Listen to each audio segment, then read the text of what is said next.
ಸ್ನೇಹಿತರೆ, ಇವತ್ತು greater Bengaluru authority ಅಲ್ಲಿಗೆ ಸಂಬಂಧಪಟ್ಟಂಥ ಅಧಿಕಾರಿಗಳ ಜೊತೆ ಮೀಟಿಂಗ್ ಮಾಡಿದ್ದೀವಿ. ನಾನು, ಡಿ ಕೆ ಶಿವಕುಮಾರ್ ಅವರು ಮತ್ತು ಜಾರ್ಜು,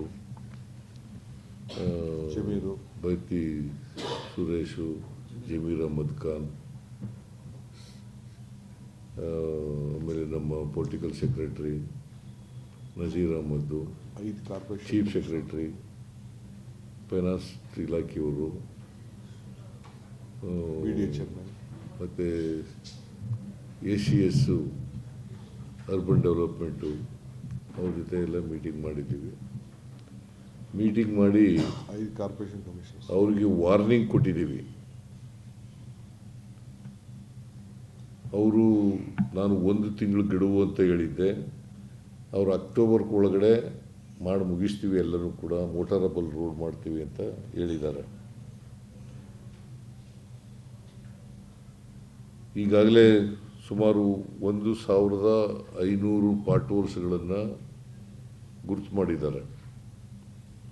ಅದರಲ್ಲಿ ಸುಮಾರು 6000 ಚಿಲ್ಲರೆ ಪಾರ್ಟೋಲ್ಸ್ಗಳನ್ನು ಮುಚ್ಚಿದ್ದಾರೆ. ಇನ್ನೂ 8000 ಚಿಲ್ಲರೆ ಪಾರ್ಟೋಲ್ಸ್ಗಳನ್ನು ಮುಚ್ಚಬೇಕಾಗಿದೆ. ಇದು ಡಿ ಕೆ ಶಿವಕುಮಾರ್ ಅವರು ಪೊಲೀಸ್ನವ್ರಿಗೆ, ಸಾರ್ವಜನಿಕರಿಗೆ ಮತ್ತು ಇಂಜಿನಿಯರ್ಗಳಿಗೆ ಕೊಟ್ಟಿದ್ದಂಥ ಅವರು ಐಡೆಂಟಿಫೈ ಮಾಡಿ ಎಷ್ಟು ಪಾರ್ಟೋಲ್ಸ್ಗಳಿದ್ದಾವೆ ಅಂತಕ್ಕಂಥದ್ದನ್ನು ಕೂಡ ಹೇಳಿದ್ದಾರೆ. ಸೊ ಈ ಪಾರ್ಟೋಲ್ಸ್ಗಳನ್ನು ಮೋಟಾರಬಲ್ ರೋಡ್ಸ್ ಮಾಡ್ತಕ್ಕಂಥದ್ದು, ಅಂದರೆ ಯಾವುದೇ ತಿರುಗಾಡಲಿಕ್ಕೆ ತೊಂದರೆ ಆಗದ ರೀತಿಯಲ್ಲಿ, ಅದು ಸ್ಕೂಟ್ರ್ಗಳಿರ್ಬೋದು, ಕಾರ್ಗಳಿರ್ಬೋದು, ಬಸ್ಗಳಿರ್ಬೋದು, ಟ್ರಕ್ಗಳಿರ್ಬೋದು, ಇವು ಆಮೇಲೆ ಎಂಥದ್ದು ಕ್ಯಾಂಟರ್ಸ್ಗಳು, ಲಾರಿ ಥರ ಇರ್ತಕ್ಕಂಥವು, ಇವುಗಳಿಗೆ ತೊಂದರೆ ಆಗದ ರೀತಿಯಲ್ಲಿ ಮಾಡಬೇಕು ಅಂತಕ್ಕಂಥದ್ದು. ಇನ್ನು ಮುಂದೆ ಮಳೆಗಾಲ ಶುರುವಾಗೋದಕ್ಕಿಂತ ಮುಂಚಿತವಾಗೇ ಮಾಡ್ಕೊಂಡಿರಬೇಕು.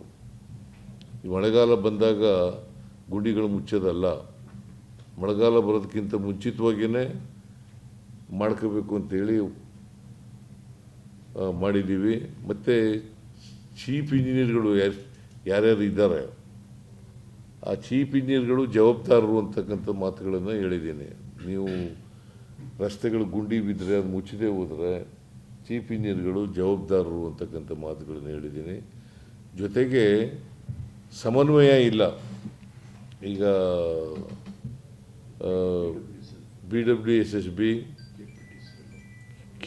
ಇದು BSCOM, ಆಮೇಲೆ BDA, ಆಮೇಲೆ ಮೆಟ್ರೋ, ಇವ್ರಿಗೆ ಸಮನ್ವಯತೆ ಇಲ್ಲ. ವಾರಕ್ಕೊಮ್ಮೆ ಸಂಬಂಧಪಟ್ಟಂಥ ಎಲ್ಲ ಅಧಿಕಾರಿಗಳು ಕೂಡ ಭೇಟಿ ಮಾಡಬೇಕು.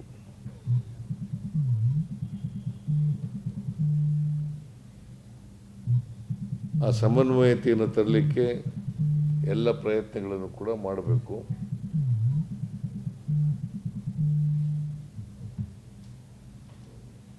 ಆಮೇಲೆ ಎಲ್ಲರೂ ಕೂಡ ಫೀಲ್ಡ್ ಮೇಲೆ ಇರಬೇಕು. ಕಮಿಷನರ್ಗಳು ಇರಬೇಕು, ಚೀಫ್ ಇಂಜಿನಿಯರ್ಗಳು ಇರಬೇಕು, ಸೂಪರಿಂಟೆಂಡೆಂಟ್ ಇಂಜಿನಿಯರ್ಗಳು ಇರಬೇಕು, ಎಕ್ಸಿಕ್ಯೂಟಿವ್ ಇಂಜಿನಿಯರ್ಗಳು ಇರಬೇಕು. ಫೀಲ್ಡ್ ಮೇಲೆ ಇರಬೇಕು. ಸೂಪರ್ವೈಸ್ ಮಾಡದೆ ಹೋದರೆ ಕೆಲಸ ಆಗಲ್ಲ. ಜೊತೆಗೆ ಕ್ವಾಲಿಟಿನಲ್ಲಿ ಯಾವುದೇ ಕಾಂಪ್ರಮೈಸ್ ಆಗಿರಬಾರ್ದು. ಕ್ವಾಲಿಟಿ ರಸ್ತೆಗಳನ್ನು ಮಾಡಬೇಕು. ಅದು ವೈಟ್ ಟಾಪಿಂಗ್ ರಸ್ತೆ ಇರಲಿ, ಟಾರ್ ಹಾಕ್ತಕ್ಕಂಥದ್ದು ರಸ್ತೆ ಇರಲಿ,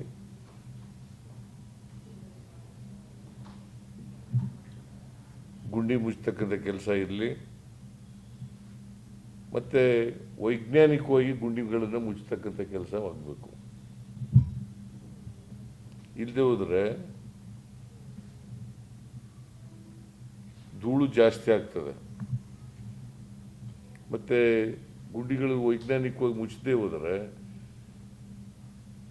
ಮತ್ತೆ ಒಂದು ವಾರದಲ್ಲೇ ಕಿತ್ತೋಯ್ತವೆ ಅವು. ಅದಕ್ಕೆ ವೈಜ್ಞಾನಿಕವಾಗಿ ಗುಂಡಿಗಳು ಮುಚ್ಚತಕ್ಕಂಥ ಕೆಲಸ ಮಾಡಬೇಕು. ಒಂದು ವೇಳೆ ವೈಜ್ಞಾನಿಕವಾಗಿ ಕ್ವಾಲಿಟಿ ಗುಂಡಿ ರೀತಿಯಲ್ಲಿ ಕ್ವಾಲಿಟಿಯಾಗಿ ಮುಚ್ಚದೇ ಹೋದರೆ ಅವರು ಇಂಜಿನಿಯರ್ಗಳು they will be held responsible.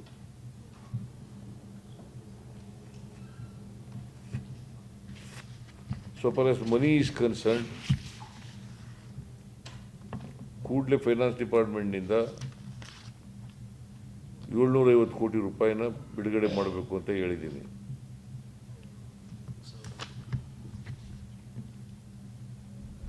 ಆಮೇಲೆ ಒಂದು ತಿಂಗಳಾದಮೇಲೆ ಮೀಟಿಂಗ್ ಮಾಡ್ತೀನಿ.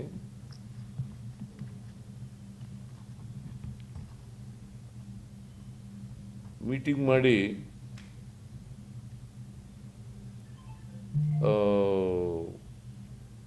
ಇವರು ACS ಅರ್ಬನ್ ಡೆವಲಪ್ಮೆಂಟು, ಆಮೇಲೆ chief commissioner, all commissioners of the 5 corporations ಅವ್ರ ಜೊತೆ ಮೀಟಿಂಗ್ ಮಾಡಿ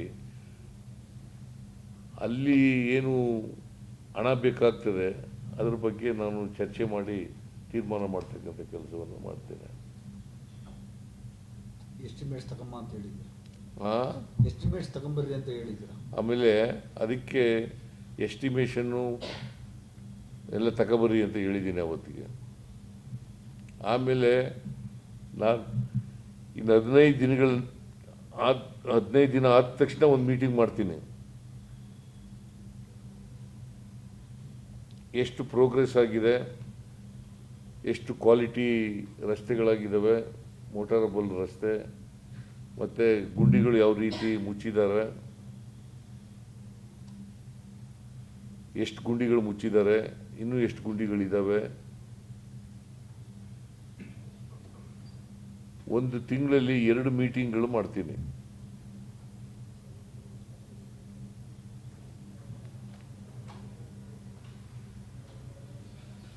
ಒಂದು ವೇಳೆ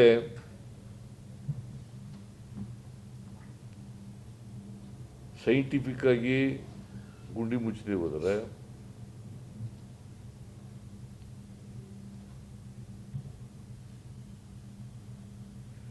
ಕ್ವಾಲಿಟಿ ಇಲ್ಲದೆ ಹೋದರೆ ಸಂಬಂಧಪಟ್ಟಂಥ ಅಧಿಕಾರಿಗಳ ಮೇಲೆ ಕ್ರಮ ತಗೋತೀವಿ. ಇದನ್ನು ಬಹಳ ಸ್ಪಷ್ಟವಾಗಿ ಹೇಳಿದ್ದೀನಿ.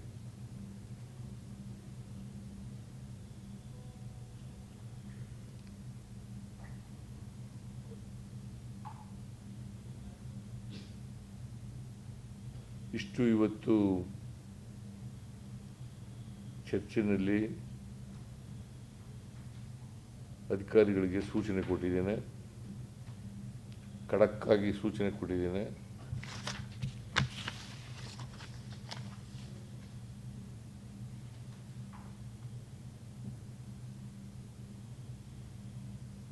ಬಹುಶಃ ಒಂದು ತಿಂಗಳಲ್ಲಿ ಅಧಿಕಾರಿಗಳೇ ಒಪ್ಕೊಂಡಿರೋ ಪ್ರಕಾರ 1 ತಿಂಗಳಲ್ಲಿ ಮೋಟಾರಬಲ್ ರೋಡ್ ಮಾಡ್ತೀವಿ ಅಂತ ಹೇಳಿದ್ದಾರೆ. ಅದು ಹೇಳದೆ ಹೋದರೆ the officers will be responsible. ಪ್ರತಿ ಬಾರಿ ರಸ್ತೆ ಗುಡ್ಡಿ ಸಮಸ್ಯೆ ಆದಾಗ ನೀವು ಗಡುವು ಕೊಡ್ತೀರಾ, ಅಧಿಕಾರಿಗಳು ಗಡುವು ತಗೋತಾರೆ, ಅದನ್ನ ಸರಿಪಡಿಸೋಕೆ ಆಗ್ತಾ ಇಲ್ಲ. ಪದೇ ಪದೇ ಸಮಸ್ಯೆ ಆಗ್ತಾ ಇದೆ. ಪ್ರತಿ ಬಾರಿ ಮಳೆ ಬಂದಾಗೂ ರಸ್ತೆ ಹಾಳಾಗುತ್ತೆ ಸರ್. ಇದು ನೋಡಪ್ಪ, ಪ್ರತಿ ಬಾರಿನೂ ಕೂಡ ಗುಂಡಿಗಳು ಬೀಳೋದು ಸ್ವಾಭಾವಿಕವಾಗಿ ನಡೀತಾ ಇರ್ತಕ್ಕಂಥದ್ದು. ಮಳೆ ಜಾಸ್ತಿ ಆದಾಗ ಗುಂಡಿಗಳು ಜಾಸ್ತಿ ಆಗ್ತವೆ. ಈ ಸಾರಿ ಕಳೆದ ವರ್ಷ ಮಳೆ ಜಾಸ್ತಿ ಆಗಿದೆ, ಅದರಿಂದ ಗುಂಡಿಗಳು ಜಾಸ್ತಿ ಬಿದ್ದಿದ್ದಾವೆ. ನಾವು ಅದಕ್ಕೆ ಗುಂಡಿಗಳು ಬಿದ್ದಾಗ ಇನ್ನು ಮಳೆಗಾಲ ಶುರುವಾಗೋದಕ್ಕಿಂತ ಮುಂಚಿತವಾಗೇ ಗುಂಡಿಗಳನ್ನು ಮುಚ್ಚತಕ್ಕಂಥ ಕೆಲಸ ಮಾಡಬೇಕು ಅಂತೇಳಿ ಸೂಚನೆ ಕೊಟ್ಟಿದ್ದೀನಿ. ಐಟಿ ಕಂಪ್ನಿಗಳೇ ಅಸಮಾಧಾನ ವ್ಯಕ್ತಪಡಿಸಿದ್ರು. ಮೋಹನ್ ದಾಸ್ ಪೈ ಅವರೆಲ್ಲ ಟ್ವೀಟ್ ಮಾಡಿದ್ರು. ಈ ಬಾರಿ ಕೂಡ ಅಂತದ್ದೇ ಮರುಕಳಿಸಿ ಯಾರು ಲಾಸ್ಟ್ ಟೈಮ್ ಪೈಯನ್ನವರು ಮೊಹಮ್ಮದ್ ದಾಸ್ ಪೈ ಮತ್ತೆ ಕಿರಣ್ ಮಜುಮ್ದಾರ್ ಶಾ ಅನ್ನೋರು ಹೋದ last time ವರ್ಷನೇ ಟೀಕೆ ಮಾಡಿ ಅಸಮಾಧಾನ ಬೆಂಗಳೂರು ರಸ್ತೆ ವ್ಯಕ್ತಪಡಿಸಿದ್ರು. ಬಗ್ಗೆ ಈಗಲೂ ಮಾಡಿದ್ದಾರೆ ಅಂತ. ಈಗ ಅವ್ರು ಯಾರು ಹೇಳಿದ್ದಾರೆ ಅಂತಕ್ಕಂಥದ್ದು ಮುಖ್ಯ ಅಲ್ಲ, ಅವ್ರ ಜೊತೆಲೂ ಕೂಡ ಮಾತಾಡೋಣ. ಬಟ್ ಈ ಕರ್ನಾಟಕದಲ್ಲಿರ್ತಕ್ಕಂಥ 1,40,00,000 ಜನ ಇದ್ದಾರಲ್ಲ ಬೆಂಗಳೂರಿನಲ್ಲಿ, 1,40,00,000 ಜನ ಇದ್ದಾರಲ್ಲ, ಅವ್ರಿಗೆ ಅನಾನುಕೂಲ ಆಗಬಾರ್ದು ಅಷ್ಟೇ.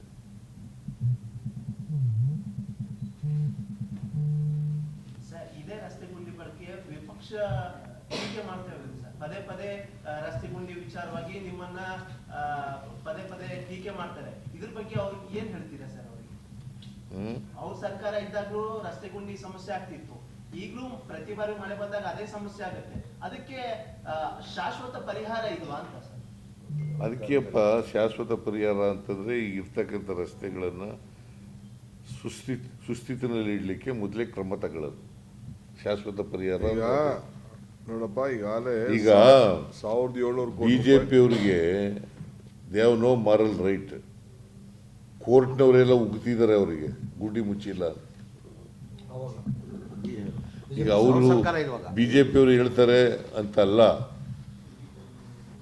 ಇದು ರಸ್ತೆಗಳನ್ನು ಮೇಂಟೈನ್ ಮಾಡ್ತಕ್ಕಂಥದ್ದು ನಮ್ಮ ಸರ್ಕಾರದ ಜವಾಬ್ದಾರಿ. ಆ ಕೆಲಸ ನಾವು ಮಾಡ್ತೀವಿ. ನೋಡಿ, ವೈಟ್ ಟ್ಯಾಪಿಂಗಿಗೆ ನಮ್ಮ ಗೌರ್ಮೆಂಟ್ ಬಂದ ಮೇಲೆ 1,700 ಕೋಟಿ ರೂಪಾಯಿ ಇನ್ವೆಸ್ಟ್ಮೆಂಟ್ ಮಾಡಿ ಮಾಡ್ತಾ ಇದ್ದೀವಿ, ಸ್ಟಾರ್ಟ್ ಮಾಡಿದ್ದೀವಿ. ಹೈ ಡೆನ್ಸಿಟಿ ಕಾರಿಡಾರ್ಗೆ 273 ಕೋಟಿ ರೂಪಾಯಿ, ಗ್ರೇಡ್ ಸಪ್ರೇಟರ್ಗೆ 752 ಕೋಟಿ ರೂಪಾಯಿ. ಇದನ್ನು ನಾವು ಗೌರ್ಮೆಂಟಿಂದ, ಅದು ಸರ್ಕಾರದ ದುಡ್ಡು, 3,500 ಕೋಟಿ, ಒಟ್ಟು 3,500 ಕೋಟಿ ರೂಪಾಯಿನ ವರ್ಕ್ಸ್ನ ನಾವು ಈಗಾಗಲೇ ತೆಗೆದುಕೊಂಡಿದ್ದೀವಿ. ಇದು ಭಾಳ ದೊಡ್ಡದು ಕೆಲಸ. ನಾನೇನು ಇದಂತ ಎಲ್ಲ ಮುಂದೆ ಸತಿ ಕ್ಲೋಸ್ ಮಾಡ್ತೀವಿ ಅಂತಲ್ಲ, ಅದಕ್ಕೆ ಅದೇ ಅಂತ ಒಂದು ಸ್ಪೆಸಿಫಿಕೇಶನ್ ಇದೆ, ಅದ್ರ ಮೇಲೆ ನಾವು ಮಾಡ್ತಾ ಇದ್ದೀವಿ. ನಮಗೆ ಬೆಂಗಳೂರು ನಾಗರಿಕರ ಬಗ್ಗೆ ಅಪಾರವಾದಂಥ ಅವ್ರ ಗೌರವ, ಒಳ್ಳೆಯ ಜನ ಇದ್ದಾರೆ. ಇದನ್ನು ಮಳೆ ಯಾವ ರೀತಿ ಬರ್ತಾ ಇದೆ ಅಂತ ನಿಮಗೂ ಗೊತ್ತಿದೆ. ವಿಧಾನಸೌಧ ಸುತ್ತಮುತ್ತಲೇ ಯಾವ ರೀತಿ ಗುಂಡಿಗಳು ರಾತ್ರೋರಾತ್ರಿ ಆಗ್ತಾ ಇದೆ ಅನ್ನೋದು ಕೂಡ ಗೊತ್ತಿದೆ ನಿಮಗೆಲ್ಲ. We are at it. Chief minister ಕರೆದು ಫೈನಲ್ ವಾರ್ನಿಂಗ್ ಕೊಟ್ಟಿದ್ದಾರೆ.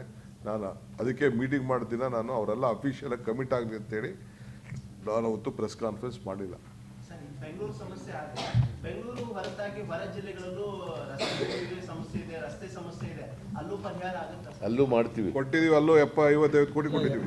ಬಿಟ್ಟು ಅಲ್ಲೂ ಮಾಡ್ತೀವಪ್ಪ, ಅಲ್ಲೂ ಮೇಂಟೈನ್ ಮಾಡ್ತೀವಿ. ಕಾರ್ಪೊರೇಷನ್ 2,000 ಕೋಟಿ ಕೊಟ್ಟಿದ್ದೀವಿ. ಫ್ಲಡ್ಗೆ ಏನ್ ಡೈರೆಕ್ಷನ್ ಕೊಟ್ಟಿದ್ದಾರೆ? ಫ್ಲಡ್ಗೆ ಈಗ ಸಾಕಷ್ಟು ಮಳೆ ಆಗ್ತಾ ಇದೆ, ಏನ್ ಡೈರೆಕ್ಷನ್ ಏನ್ ಕೊಟ್ಟಿದ್ದಾರೆ ಅಧಿಕಾರಿಗಳು? ಸಾಕಷ್ಟು ಮಳೆ ಆಗ್ತಾ ಇದೆ, ಎಲ್ಲ ಜಿಲ್ಲೆಯಲ್ಲೂ ಸಮಸ್ಯೆ ಆಗಿದೆ ಸರ್, ಅತಿವೃಷ್ಟಿ ಆಗಿದೆ. ಮೊನ್ನೆ ಅತಿವೃಷ್ಟಿಗೆ ಪರಿಹಾರ ಬಿಡುಗಡೆ ಮಾಡಬೇಕು ಅಂತ ರೈತರು ನಿಮ್ಮ ಮನವಿ ಅಧಿಕಾರಿಗಳು ಸಲ್ಲಿಸಿದ್ದಾರೆ. ಏನ್ ನೋಡಪ್ಪ, ಡೈರೆಕ್ಷನ್ ಕೊಟ್ಟಿದ್ದೀರಾ ಸರ್?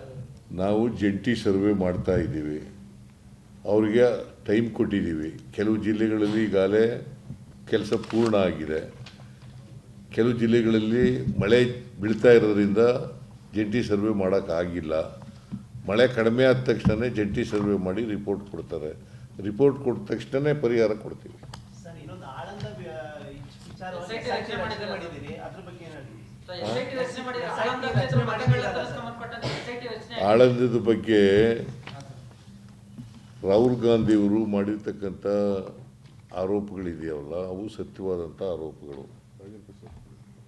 ಅದಕ್ಕೋಸ್ಕರನೇ ಆರೋಪಗಳ ಬಗ್ಗೆ ತನಿಖೆ ಮಾಡಲಿಕ್ಕೆ ಒಂದು SITಯನ್ನು ರಚನೆ ಮಾಡ್ತಕ್ಕಂಥ ಕೆಲಸ ಮಾಡಿದ್ದೀವಿ. Okay, thank you.